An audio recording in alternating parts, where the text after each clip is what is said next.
All right, I see Councilman Shade on, I'm not accustomed to joining these meetings and Peter not being here, so. I think we have a quorum. If that's all in order, I'd like to call the meeting to order and ask Councilman Shade to bring a few words, please.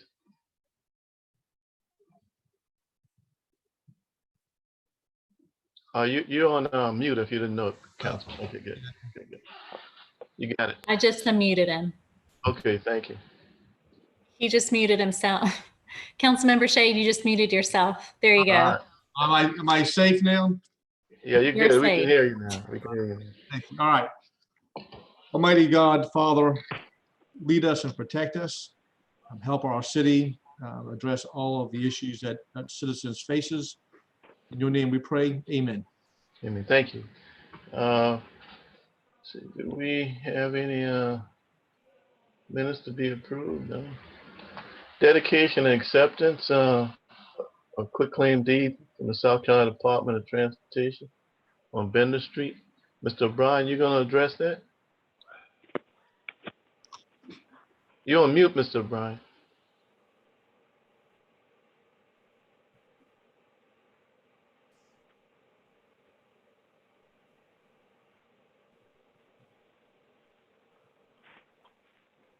Jennifer, can you help him out? Oh, okay, Mr. Chairman, can you hear me? I can hear you now. Got you good. Thank you. Very good, sir. I believe that someone, either Ms. Borden or someone from legal, was going to talk to us about this. They said us to add to the agenda. All right, great. Ms. Ardina, anybody in legal, can you help us out? Councilmember Waring, this is Susan. Okay. And let me look at the matter real quickly, and maybe if we can move on and we can come back to it. Let's move on to Susan. Susan, this is Matt. I think I have a brief understanding of those. If there's a question related to them, okay, that'd be great. Yeah, I believe these were roads that were previously requested by the city to be quitclaimed from DOT and just haven't at this point been formally accepted by council. So I think this is just accepting the quitclaim from SCDOT for the Bender Street. Okay, good. And I can give any background if anybody needs it regarding the park. Okay.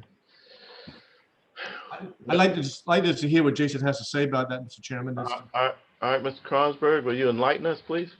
Yes, sir. So when we did the park design, a portion of the right-of-way came into the park, so we asked for that portion of the right-of-way to be abandoned. And so part of that abandonment to expand the park size, the Department of Transportation had required us to bring to accept the entire road all the way back to the stop sign. So that is that's the background of it. If anything else if you have any other questions, just let me know. I'm fine with that. Any other questions from committee members? Hearing none, we entertain a motion. So moved. Councilmember Waring, this is Susan. I just wanted to note that Janie just stepped in my office and she said she couldn't get off of mute, but okay. she was available, but I think that it's been adequately explained, so we can move on. Okay, great. All right. Thank So you. it's been properly moved and seconded. Any more discussion on that motion? Hearing none, all in favor, please say aye. Aye. Any opposed? Thank you. Now on to temporary encroachments. Mr. O'Brien, I think that's you. Yes, sir, Mr. Chairman. All these encroachments, as you noticed, are just for irrigation, and we've inspected and recommend that for approval and giving this to you as information at this time. Okay. All right. Thank you. Now on to item F. Let me go back to temporary encroachments. One reason that's listed and has been listed for almost the last 7 or 8 years is because the item that we're going to discuss, F5, actually came through as a temporary encroachment. That's part of how the goodwill of the city was taken advantage of, in my opinion. But anyway, F1, stormwater management updates. Mr. O'Brien, I think you, not Mr. O'Brien, Mr. Fountain, I think you've touched on this before, but you want to address it any more? Yeah, I can do that, Mr. Chairman, just very briefly. This is a grant that we have discussed in detail. It's NIFWF, the National Fish and Wildlife Foundation, had previously announced that they were going to award us this grant. This is the paperwork to formally accept the grant and enter into the legal agreement with the grant agency for the funding. This is those buyout properties in Church Creek, of taking the properties we acquired and doing the design work to convert them into beneficial use. The grant includes $125,000 of federal funds, a city match of $125,000 of cash funds from the drainage fund. And then there's additional in-kind service matching from the Nature Conservancy and from Clemson Extension on the project as well, which are mostly labor and a little bit of materials from those two agencies as well. All right, what's the pleasure of the committee? Okay, Councilman Shea. I'd so move for approval. Okay, properly moved. We have a second out there? Second. Properly moved and seconded by the mayor. Any more discussion on that grant? Hearing none, all- Just a Excuse me. question for Matt, Mr. Chairman. How does this all interplay with what we're doing with Church Creek Basin and trying to improve the flooding and drainage out of that area? So this is one of the projects we sort of came up with while the Dutch Dialogues team was engaged in the area, that trying to look at taking available space in the basin and making more room for water again. So what we're saying is we've spent between federal funds and city funds, we're going to be almost $10 million into property acquisition within the Church Creek Basin. So this is looking at taking those properties and basically trying to convert them over into, instead of just being green space that still is a benefit in that the homes no longer flood and that less stormwater is being generated, actually trying to make it where those properties can either store additional stormwater or uptake more stormwater. And we can get a few acres, 5 acres or so of potential additional storage from this. And then this will lead right into the next NIFWIF grant, which we've been, again, notified we've been awarded, but not yet have the paper in hand for the almost $1.4 million of matching money from NIFWIF to do that on a even larger scale. So it's kind of trying to build that whole approach into Church Creek that we've been working towards since the Dutch Dialogues, of saying, let's find places we can make room for water. Let's do natural solutions in some areas. And then those are good, relatively like short-term, quick improvements that have a lot of wide-reaching benefits instead of just pure stormwater. And they still don't preclude us from doing more traditional hard infrastructure work like pump stations and things later if that proves necessary and funding is available. Any more questions, Mr. Fountain? Councilman Griffin, Mr. Mayor? So Matt, just to confirm, this smaller grant that we're starting with will just be to look at each one of those properties and basically plan what would accomplish that goal. And then the second larger amount would be available, am I correct, for actually some construction, some of the real conversion to make those plans a reality? Yes, basically. This is the design and permitting work as well as an outreach component, which is why Clemson Extension is engaged, trying to show that you can do this on HOA properties, you can do this on smaller residential lots and backyards. And yes, the second grant is an implementation grant for construction purposes. The larger grant does focus more on the large property acquisition rather than on these like smaller individual like home acquisitions that we've done, but there's a lot of interplay between the two. And that's part of why I think NIFWIF wanted to award us that chain of grants, was they saw how those could work together. Thank you. All right, any more input from committee members? Hearing none, all in favor of the motion, please say aye. To accept this. Aye. Any opposed? Thank you. Item F2, Mr. Fountain King and Hughes Street. Yeah, thank you, Mr. Chairman. This one is approval to enter into a memorandum of agreement with the Commissioners of Public Works, who's CWS, Right. for basically doing in-contract utility work at UG King Street, very similar to what we've done on the low battery, where in this case, CWS actually has a water line improvement project that they're working on King Street. That's going to go right through our project limits. Our project is likely to need some minor relocation work on some of their water sewer infrastructure. So instead of both agencies trying to coordinate separate projects with each other and having to rip up the intersection twice, we try to do them together. The most straightforward way to do that, and CWS is generally like this approach, is to basically have it where the city runs a project with line items and design work from CWS in our project. And CWS signs these MOAs where when the work is billed from their line item in the project for, say, water line reconstruction, CWS then reimburses us that money within 30 days.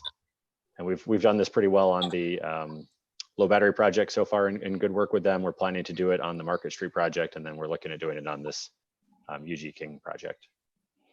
Mr. Fountain, that's great coordination, seriously. Councilman Shaheen? Mr. Chairman, I move for approval, and I would expect that the next item on our agenda about the use of eminent domain is connected to that project as well that you just described. Right. And I would, if so, I'd move for approval of that item for the acquisition of eminent domain if necessary, to acquire the necessary easements for that project. Okay. Councilman Griffin, you second that as well? Yes, sir. All right. Any more discussion on items 2 or 3?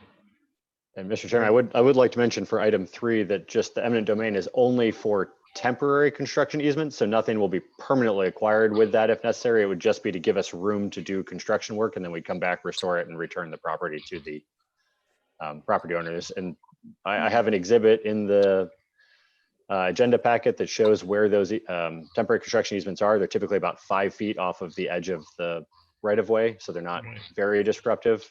And primarily, this one is due to one of the properties is a franchise property from a very large corporation.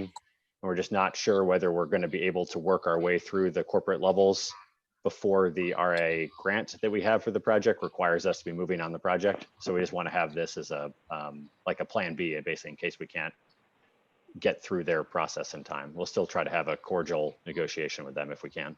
Yes, sir. Thank you for the explanation. Any more questions from committee members? Hearing none, all in favor, please say aye. Aye. Any opposed? The ayes have it. Thank you. Item 4, South Market Street, State Street, East Bay Street. All those nice areas for the historic city of Charleston, Mr. Fountain. Thank you, Mr. Chairman. This one is not a Councilman Shade request. I know. This is actually more of a record keeping, honestly, issue that as we were going through our final design plans and permits for the Market Street project, we realized that there is one block just of South Market Street. So it's the block from State Street to East Bay Street on only South Market that is still under state jurisdiction. The rest of the market of South and North Market have actually been turned over to the city previously. So basically at this point, we're saying, let's take this one last block over from the state and avoid having to go through the whole SCDOT permitting requirements with the streetscaping improvements we're proposing for Market as part of this project. Anyway, we'd have to take over the road because SCDOT wouldn't agree to maintain any of the streetscape work. So it's kind of a pure simplification approach at this point. I think it's reasonable since there is only that one single block remaining. Thank you. So I will say I do generally agree with Councilman Shade that taking these streets over does create a cost and maintenance burden for us that's pretty significant. But in this case, I think it'll be a wash with the rest of the project work. For approval.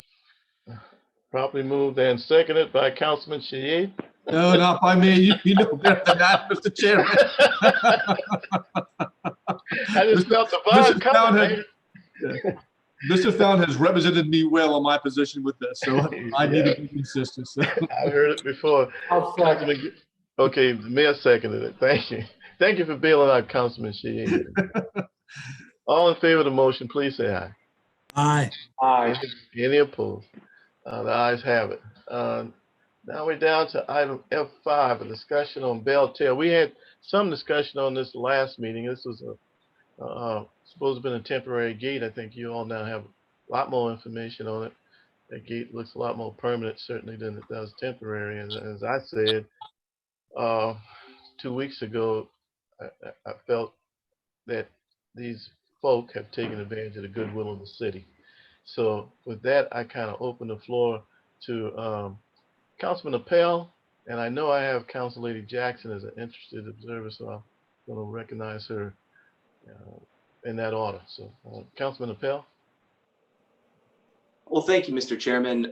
Yeah, I think that this is an issue we need to look at a little bit more closely. We need to, seek, some guidance from our legal department with regards to the agreements, if any, that are in place, and what our options are moving forward. I mean, I'm not up to speed intimately on all the nitty-gritty details here, but as a general matter, of course, if this is a public road and there's city services that are going on back there, we can't have a private gate in the city. So as a general matter, now I'm somebody who likes to get all the information, likes to get all the facts before making a decision, but certainly I think this is something that merits further follow-up. So if perhaps we need to study this issue a little bit further and perhaps go into an executive session at our next Public Works meeting, I would be fully supportive of that, because I do think that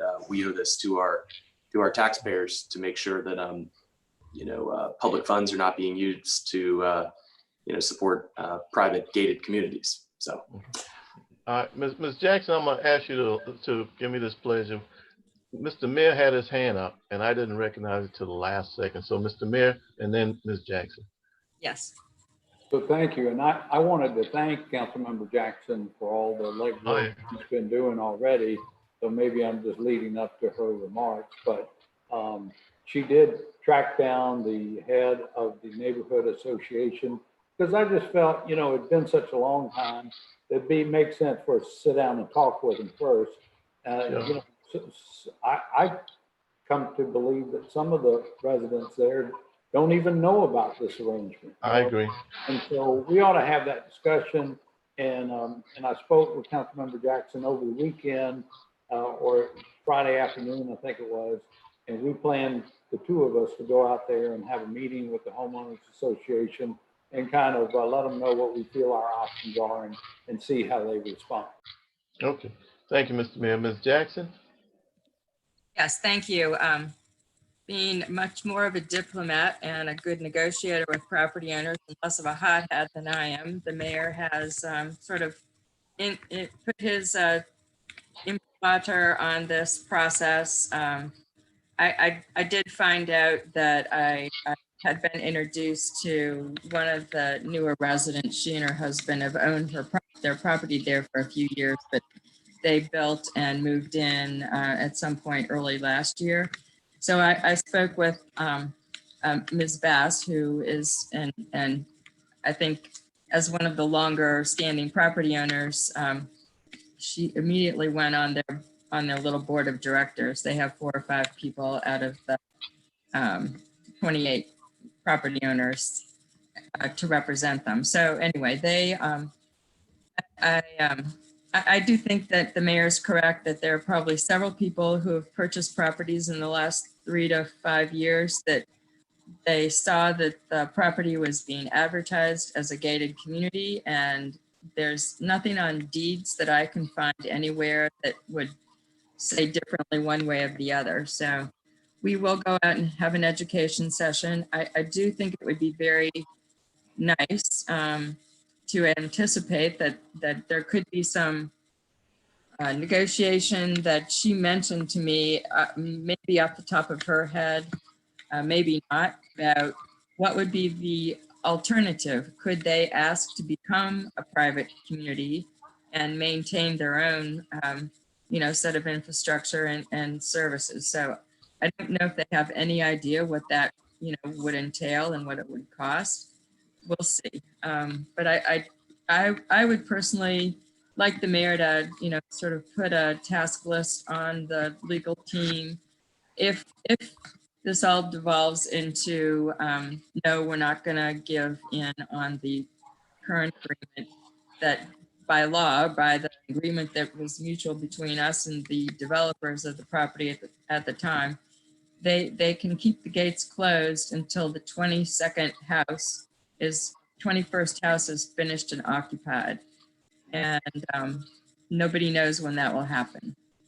And there are 2 gates, just for the record. It's like a triangle community. So there's a long road in point that has a gate where it comes to the property. And then it turns the corner onto Tanner Trail, and Tanner Trail is closed at Schooner. So there's two beautiful permanently looking gates that everyone, thought was the way to keep this community gated and exclusive.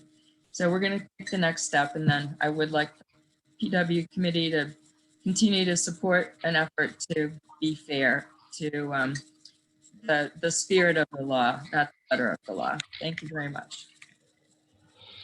Any other input from committee members? Councilman Shaheed? Mr. Chairman, just refresh my memory. There is not a standing policy, or there is a standing policy regarding gated communities. And is that by ordinance or just by policy in our position with gated communities? I think it's by policy. I can remember when, believe it or not, Ashley Harbor was done. I remember Mayor Riley saying that would be the last gated community in the city of Charleston, and somehow that one was not as forthright as maybe some thought. But anyway, but when this one came up, it was really done with sleight of hand. This whole thing was supposed to be a temporary gate. Okay. I wasn't on council when I was on the planning commission when Ashley Harbor was done, but I was on council when this one was done, and it was all a great presentation. It was by attorney Sid Boone. He's friend to a lot of people on this committee, and believe me, on council at the time, and we took them at their word of it being temporary. This would be something I would hope our legal department, and before Mr. Mayor, you or Council Lady Jackson goes to have that friendly conversation, what we hope to be a friendly conversation. I think we should know our position on. I don't even know if we can temporary. That's a public street.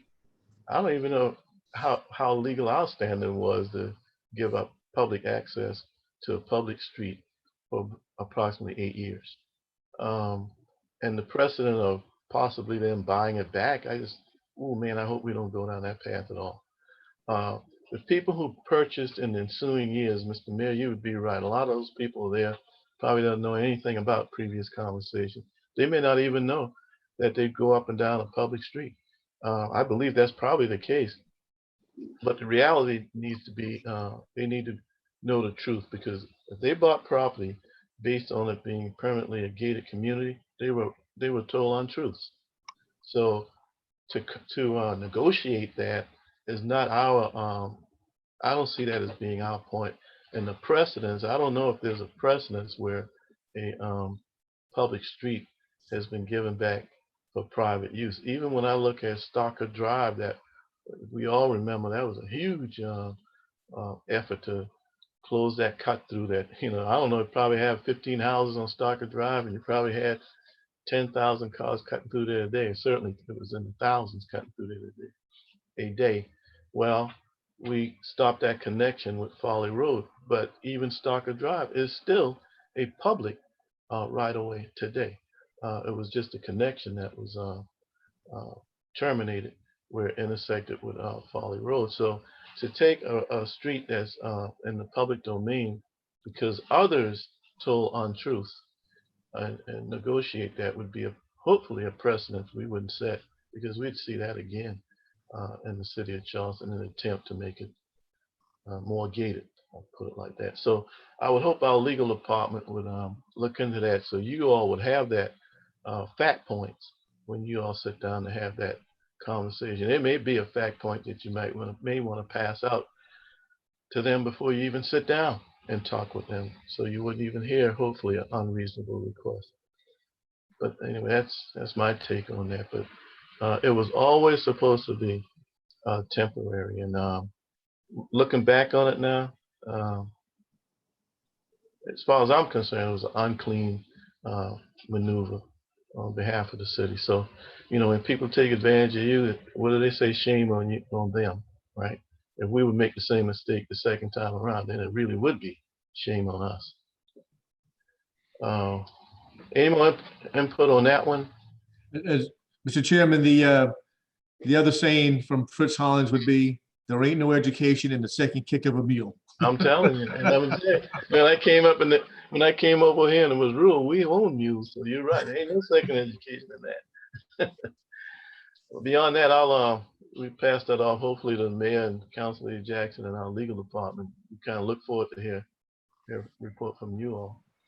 Thank you for y'all's input. We'll get back to you. Yes, sir. Mr. Mayor, 6th item put on here was about the green funds, and my understanding that this issue is going to be coming up before County Council in late June. So that's why I thought we would.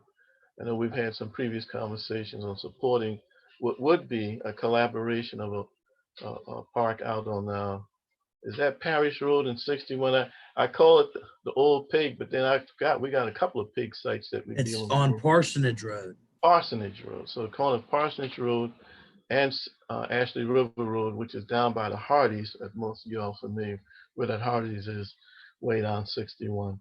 It would be the opposite corner of that. So, Mr. Mayor, do you want to pick up on that? I'll recognize you. Well, thank you, Mr. Chairman. I'd be happy to, and based on the discussion at our last meeting, I asked the appropriate staff to have a little meeting with me, which we did last week. And I guess to summarize in a nutshell, even though one thought was to contribute by way of participating in a drainage project on the property, which Right. We would still be open to doing, but and Mr. Fountain can speak to this directly if you like, but being at the lower end of the basin, in his judgment, the impact on the overall basin, Church Creek Basin, is pretty minimal. So I would just step on out and make a recommendation to this committee and to council, and this is after consulting with Jason Kronsberg, who's on the Greenbelt Committee representing the city. I guess the situation is there's different pots of money within the Greenbelt Fund, and this non-urban, non-city urban funding piece of the pie is pretty small. That would mean places like this that aren't in the city limits, that are in the county, but it's closer to an urban area as opposed to being out, Hollywood or Ravenel or somewhere like that. And we do enjoy a little better funding over time than we used to with this second round of Greenbelt funding.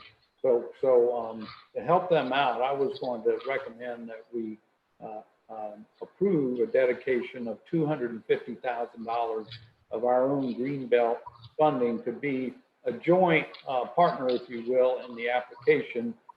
We did a similar thing with the town of James Island recently. Right. If you remember, we jointly bought a piece of property over on James Island. So I guess in that sense, we've become a partner in the deal and dedicate just a portion of our future Greenbelt funding to the project. Okay, thank you, Mr. Mayor. Councilman Griffin, you had your hand up briefly. Yes, sir. I just want to make a couple of quick points. Number one, this is a very important parcel because, like I stated last time, yes, there could potentially be a drainage, a purpose for drainage on that property. Don't know to what extent, but there's a possibility. But there's also a couple other reasons why this parcel, is important.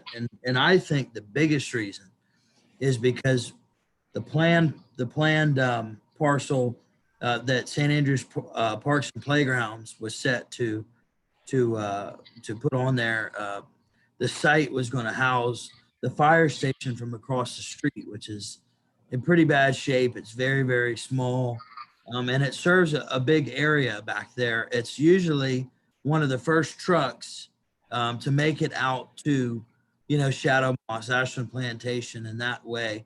And then you have a lot of homes that have been built along Parsonage and Old Parsonage. I think it's Parsonage and, is it Old Parsonage and Parsonage? I think it's how they work on both sides of the road. Yep. That new fire station, even though it's a St. Andrews PSD station, it serves a lot of city residents. And so there's a big reason why we would want to do that there. There's also a plan in place to have some retail over there. And that would be beneficial for us as well. And then a public park that obviously city residents are going to enjoy because it's going to be an open park. So there's a lot of opportunities there, and it is definitely going to serve city residents in a big capacity. Mr. Mayor, I don't know if we can, I don't know if the county is going to accept us moving money from our pot of money for the Greenbelt, but if we could, you know, if for some reason that isn't a possibility, do we have anything else in the reserves that we might be able to give as a city to make a firm commitment of 250,000 no matter what? Well, Mr. Kronsberg was going to check with Kathy Ruff at the Greenbelt Committee. I believe it'll be possible. We've done it before. So they might have to, they've got a pot of money still from the prior penny. So they've got some cash in the bank. I don't know why they wouldn't be able to do it. But I do want to share with you that, I don't mind if they try to negotiate a little better price for the property. I thought at first that the corner that they're selling for retail to a developer might be deducted out from the purchase price, but that's apparently been going to be subdivided in a separate transaction. And that should be the most valuable real estate of the whole. And the per acre price is still very high, and I think if not the highest, and the second highest that the Greenbelt Committee would ever have approved, and that's why there was some trepidation on their part, I'm told. So even with us putting in the 250, I can tell you right now, it wouldn't hurt my feelings if they tried to get a little better deal. Well, the other thing about that is when you look at the money, I went to that subcommittee meeting and I sat through it, and it was painful because a project that was deemed urban at that meeting failed miserably with what the committee said, because was such a small pot of money. They were trying to pull rural funds to pay for what the committee or subcommittee thought were urban projects. And unfortunately, St. Andrews Parks and Playground did not have a big pot of money to pull. And I believe they had already maxed out on certain projects. So it's going to take some creativity on the part of the Greenbelt Advisory Board to even make the project happen. I just hope that they know that we stand firm, that we're offering a commitment that isn't going to waver, and that we're going to be a partner in this, even though it's not a major dollar amount. The fact that we're coming to the table and we're willing to help, I think is going to go a long way, because they don't feel, from what I saw from being at that meeting, they didn't feel like it was proper for St. Andrews Parks and Playgrounds being not having any Greenbelt money available to try to purchase that site. So by having us at the table, hopefully it's going to do a big deal for us. Mr. Chairman, I can give you some more information as well if you need it. Yes, sir. Go ahead. You have the floor. So I did talk to Kathy Ruff, and this project is coming back to the subcommittee as a revised application. So in addition to any commitment that that the city can make with our city Greenbelt dollars, there's been some new negotiations with the property owner. I believe there's been a reduction in price, and so it's all about that partnership and collaboration, like Councilmember Griffin just mentioned. So a good application will have lots of partnership. Hopefully that dollar per acre will come down, as the mayor referenced. The urban unincorporated dollars for the entire life of the Greenbelt is about $5.5 million. So the Greenbelt had almost $11 million in asks for that $5.5 million. So there was a couple other projects that didn't get approved as well. Nonetheless, so the city's commitment, we would take a resolution from city council, and then we would be co-applicants to that project. And again, just like the mayor referenced to the project with the town of James Island. So I can answer any questions if anybody has them as well. You know, I know we have a couple other councilmen here that may have a little input. Councilman Shealy, I see you on the call. Do you have any input that you'd like to add? Yeah, thank you, Mr. Chairman. I appreciate that. And thank you, Mr. Mayor, for supporting this. I just want to tell you, I mean, this kind of splits right between my district and Councilman Griffin's district. And it's in a donut hole where it happens not to be city property, but there is city property all around there. And, you know, I heard Mr. Fountain say, you know, it's at the lower part of Church Creek. I can tell you that we have places that flood in these major storms in that lower part, Battery Gilliard being one of those subdivisions that kind of gets overlooked sometimes. Ashford Place, Canterbury Woods, and I know Springfield's got donut holes where we have some people that are city and some people that are PSD, but this is going to benefit the city more than it is anyone else, because there'll be more city residents on that property using that property as a park than there will be PSD or any others. Just because it's in a donut hole doesn't mean that we aren't going to benefit. We're going to benefit greatly from this, and any support we can give, you know, will be very much appreciated. It's an eyesore now, especially with the trucks that are there and everything, and it can be a beautiful piece of city property property that our city can use, and you know, that we can be proud of, because right now it's just a mess. It's a terrible situation, and we can really do something with it, and it's going to look really nice for our city when we do. So I appreciate the support, but I do want to tell you that it will help those people in Battery if we can put something there. I think it will help Battery Gilliard, Ashford Place, Canterbury Woods, those areas in that lower part of the basin. Even though we know that Shadow Moss and those other areas get the worst flooding, I do think it'll help those. So I appreciate the support. I hope everybody will continue to push for it. Thanks. Okay. All right, thanks, Councilman Shealy. And then Mr. Mayor? Could I formally make a motion that? Yes, sir. Yes, sir. Second motion. A resolution to be a co-applicant to the tune of $250,000 of our Greenbelt funding. They probably moved by the mayor and seconded by Councilman Griffin, I believe. I tell you one thing I'd like to add to this, and thank you for your leadership on this, Mr. Mayor. You know, when years ago when we appointed the West Ashley Revitalization Committee, it had great diversity on it. And one of the aspects that you insisted of being on there, and we all agreed, was representation from St. Andrews PSD. I mean, the symbolism of collaborating with the county, St. Andrews PSD, and obviously the city of Charleston towards this is still revitalization of West Ashley. This has been a blighted area up there, had to be for at least a decade. You know, now we've got apparently it's going to be a nice mixed use, you know, if obviously county council does this part and the committee does this part, but certainly county council and the city steps up in a responsible way at this site. This will no longer be a blighted site. The fire station will be closer to the main intersection, quite frankly, to get in and out. As you said, out parcels for some commercial, maybe high profile locations, and then obviously the public space behind. This may be a first where this has actually ever been done for the whole. And you say, what's the whole? The whole of the people we all represent, the three entities that I mentioned, the city, the county, and obviously the PSD. So it's not a us against them. This is definitely a we going forward. So Mr. Mayor, without your leadership, this would not have happened.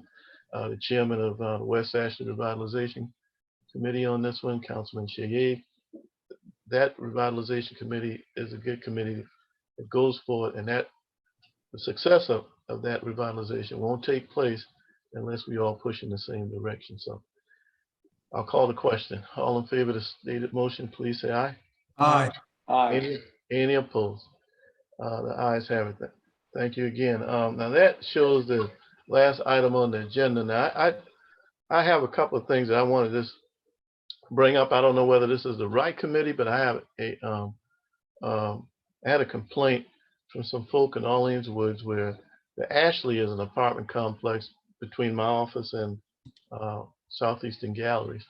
Apparently, I think they, believe it or not, I think they have a little doggy park in that apartment complex, but apparently residents from the apartment complex have been walking their dogs over to the playground area at Orleans Woods. The pets doing their business and they're not picking up after them. In effect, using the playground area as a doggy park. So I suspect that would be part of Public Works. If not, Mr. Kronsberg, I don't know whether signage letting people know that that's not a doggy park, or I don't know, even cameras being put up or something, but we need to bring closure to that. So so I threw that out, I guess, maybe for Mr. Kronsberg. Yeah, what was the park location? It's Exactly? it's the Mr. I think Willie Gaines Okay. playground over there in Orleans Woods. Yeah. Had some problems with that. And an item to be put on for the next agenda I wanted to put on, and riding around West Ashley, in particular in and around the mall area, I've seen baskets, in other words, Target's baskets. I've even seen Harris Teeter's baskets along the roadway, in some cases in the ditches, which leads to clogs in our waterways. Now, I don't know what we can come up from a legal standpoint, but I don't know whether it's a fine on the store or it's a fine on the person pushing the cart. But we have to have a. I've got some pictures that I've taken. The frontage road along 526 that comes out where the old Walmart was and the new Chick-fil-A is. Saw two of them over there. They were Home Depot baskets. Again, I've seen Target and Harris Teeter baskets. It's not so much a problem, I think, on the peninsula itself, but believe it or not, in the suburban areas, people just take the basket and push it, I guess, to close to where they live and abandon the shopping cart, and then I guess take whatever their purchases on to where they live. But that is not, that doesn't make sense. There was a main drainage area coming through Orleans Woods, and Mr. Frank Newham came and had it cleaned up. And one of the things, I know at least one, I think there may have been two Target baskets actually down in one of the main ravines that gets water out from our residential area. So I don't know if any of you all have seen any of that. Councilman Shahid, you had your hand up? Yeah, Mr. Chairman, thank you for bringing that to our attention, because I think this is sort of an issue that we've been grappling with over in West Ashley in particular. It's these kind of abandoned carts. And I had a conversation with Dan Riccio earlier this morning. There's been a proliferation of these banana signs being popped up. And I know that we've been very lenient with that, so these businesses can get a chance to get back on their feet. But there is a sort of a whole issue of livability problems, site kind of stuff like this that you mentioned in these signs that I think we just need to be paying more attention to. It's a liability issue. I think these carts are out there. They're not anywhere near Home Depot. They're not anywhere near Harris Teeter. Right. They're way off.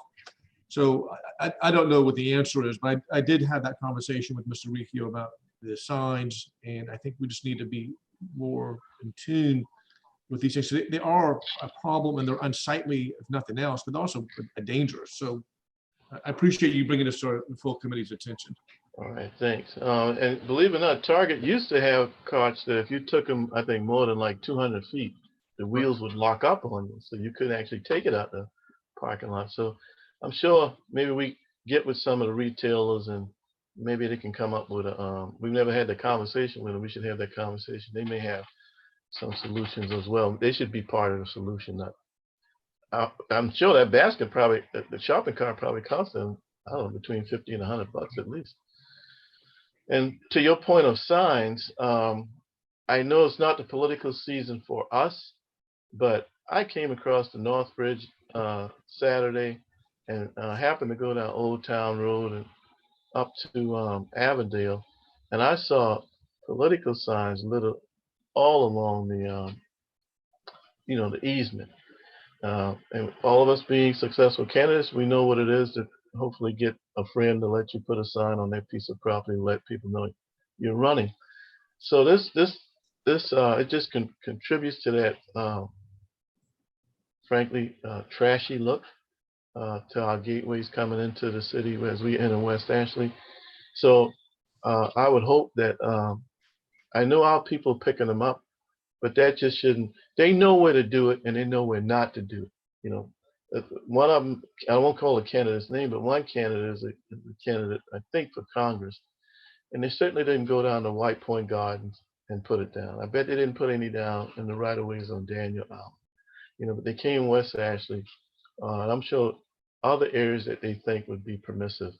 So maybe we can get out to campaigns, but certainly when those things are in the public right away, Mr. Mayor, I would hope it puts a burden on our people, but in the long run, we have to come up with some methodology so candidates who do that somehow get penalized, fined, or whatever. But I bet you they're probably, and Peter, I know you saw them because they primarily in the district you represented, had to have been 50 or 100 signs just for one candidate. It was sort of an awakening going down the road the other day and seeing them all pop up like poppies. Right.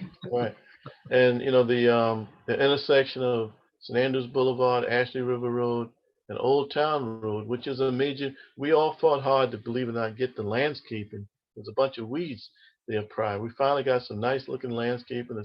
It's looking nice, very nice in that compared to what it used to look. It was all littered with political signs in the right of way. It's no way close to somebody think that was on private property. So if that's their strategy, we have to have a better one. So anyway, I thought I would bring that up for discussion. Mr. Mayor and then Councilman Belle. So a few comments, if I may, not to belabor the Greenbelt funding and Project West Ashley, but I did also want to shout out to County Councilmember Brandon Moody. Oh yeah. He has really been a driving force behind getting this application going, and he was the one that actually first, along with you, Councilmember Waring,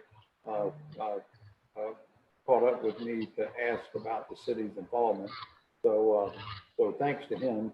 On the issue you mentioned about the citizens being responsible for their pets, pun intended, that is a big pet peeve of mine. And I walk by our city park behind 35 Folly most every morning, and we got a big expanse of grass up there. We even got the bags available and the trash can to put the poop in, and they don't even use it when it's right there available for them. So I don't know if we got to resort to putting up video cameras or something, but anyway, we just have to continue to ask our citizens' participation and maybe drill down a little bit onto enforcement of that. I know it. I remember about 20 years ago, Mayor Riley had a PSA, a public service announcement. The TV station must have run it free. He was out picking up the poop, and they kind of made not really a joke of it. It was very serious, but it kind of raised awareness. Maybe we need to think about something like that again. And then lastly, I did ask Dan Riccio about a week ago to do a detail for the political signs, and he did. But it was just like within 48 hours, they not only came back, they doubled.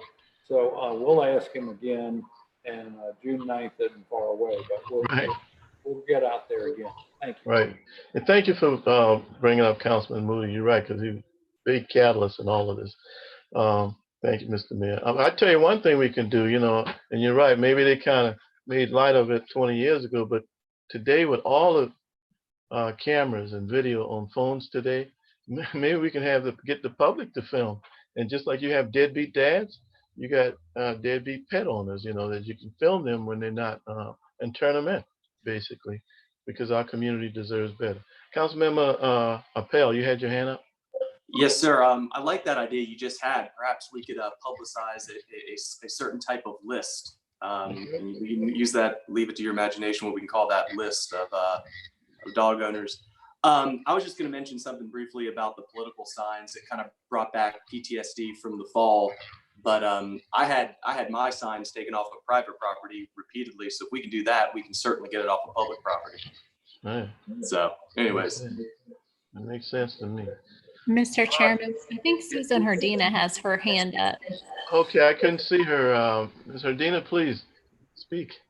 Hey, Councilmember Waring, on this political sign issue, what I was going to add is that historically, T&T has sent a letter to the candidates advising them of the need to keep their signs off the public rights of way, and the fact that if they do put their signage there, we're going to pick it up and destroy it. So I'm not sure if Keith has done this in the past, but I don't know if he's done it yet in this election cycle. And if not, we can certainly do that. No, I'm sure our T&T people will do the part. It's just a brazen. I think those people know they're doing wrong. They just do it. So, but anyway, thanks for everything. Any last comments? Beyond that, by acclamation, we stand adjourned. Thank you all. Thank you. Thank you, sir. Yeah.